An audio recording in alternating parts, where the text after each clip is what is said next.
chef de file de l'opposition a adressé une lettre au chef de l'État pour lui faire part de notre préoccupation au sujet de la situation politique qui prévaut dans notre pays, situation politique caractérisée par une certaine tension née du rejet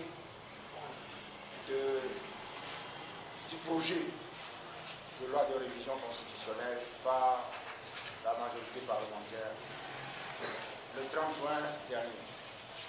Le chef de l'État m'a répondu et il m'a fixé rendez-vous pour ce matin et nous y sommes allés, Madame Brigitte Adjamagou Johnson, Maître Abitissa, c'est-à-dire en délégation du CAP 2015. Et donc nous sommes allés nous parler de nos préoccupations concernant les réformes prescrites par l'accord politique global. Les réformes institutionnelles, constitutionnelles et institutionnelles et électorales prescrites par l'accord politique global.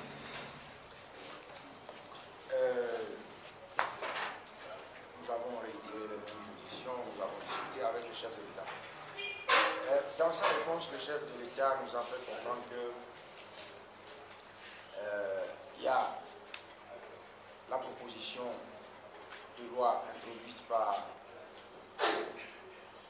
25 députés à l'Assemblée nationale, 25 députés de l'opposition, et que cette proposition de loi suit son cours et qu'il espère que dans les débats, un consensus va se dégager pour que les réformes se fassent. Nous avons discuté longuement sur la question des réformes puisque c'était l'objet principal de notre rencontre. Nous avons saisi l'occasion également. D'abord, nous avons émis une vive protestation sur la manière dont la manifestation que nous avons organisée hier a été traitée.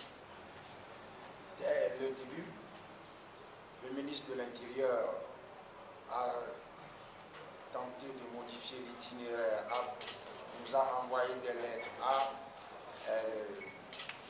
publié des communiqués ou un communiqué pour faire, à la limite, intimider les populations pour les empêcher de prendre part à la manifestation. Et ensuite, la manifestation a été dispersée avec une rare violence. Nous lui avons fait le bilan de la répression. À notre connaissance, une personne détenue à la gendarmerie, 4 blessés graves, une personne avec l'oreille arrachée, une autre blessée à la tête, une autre la rotule arrachée et une autre personne, enfin un autre blessé. Le chef de l'État a dit que la répression est due au refus, tout en disant qu'il déplore ce qui s'est passé, la répression. Il dit que c'est dû au refus d'accepter, au refus des organisateurs d'accepter l'itinéraire proposé. Ensuite, nous avons saisi l'occasion pour évoquer la question des détenus de l'ANC à la gendarmerie dans le cadre de l'affaire des incendies des marchés. Nous lui avons dit que nous lui demandons de se saisir du dossier pour en finir avec cette affaire. La détention des personnes de l'ANC et les inculpations qui pèsent sur, qui frappent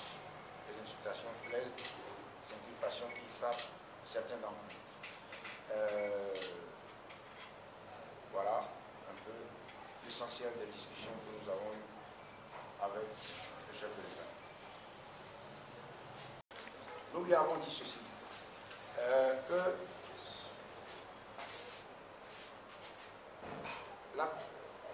l'histoire se précipite de manière imprévisible et que c'est lui qui est, en tant que garant de la paix sociale et de la cohésion nationale, c'est lui qui détient la clé du problème et qu'il lui revient de prendre la décision appropriée.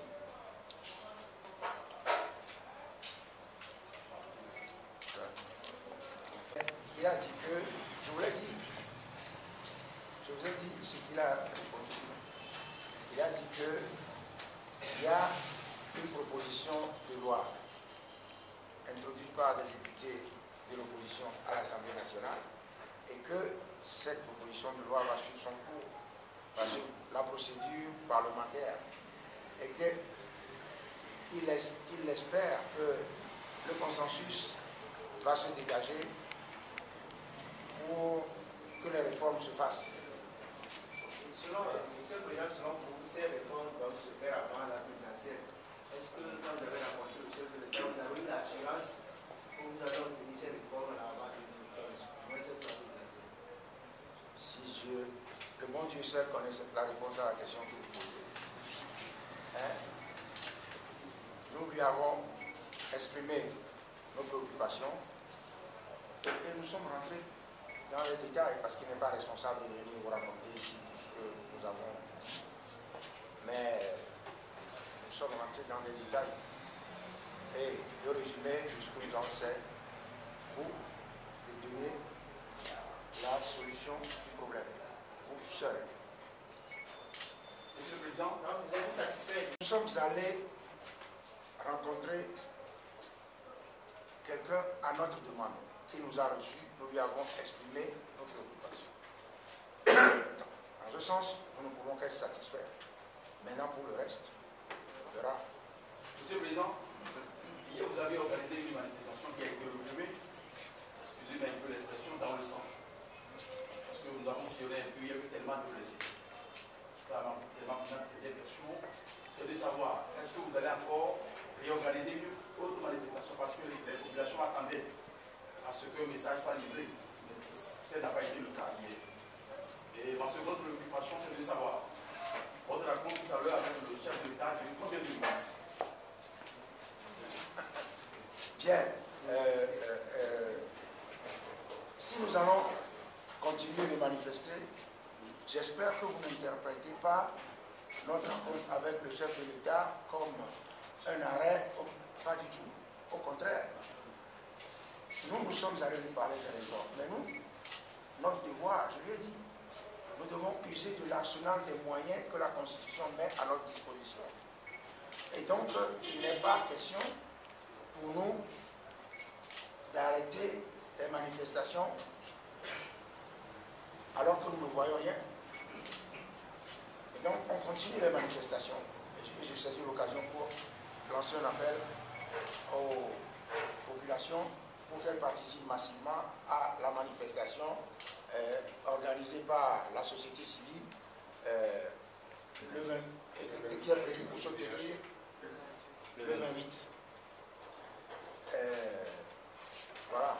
Maintenant, nous avons beaucoup insisté. C'est une protestation solennelle que nous avons émise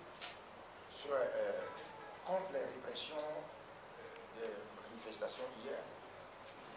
Aujourd'hui, quelles sont les chances d'obtenir des réformes européennes? La durée... On va dire 1 heure. Globalement 1 heure. Un peu plus long que la dernière fois. Ça veut dire que lui et moi on fait des progrès. Vous avez évolué.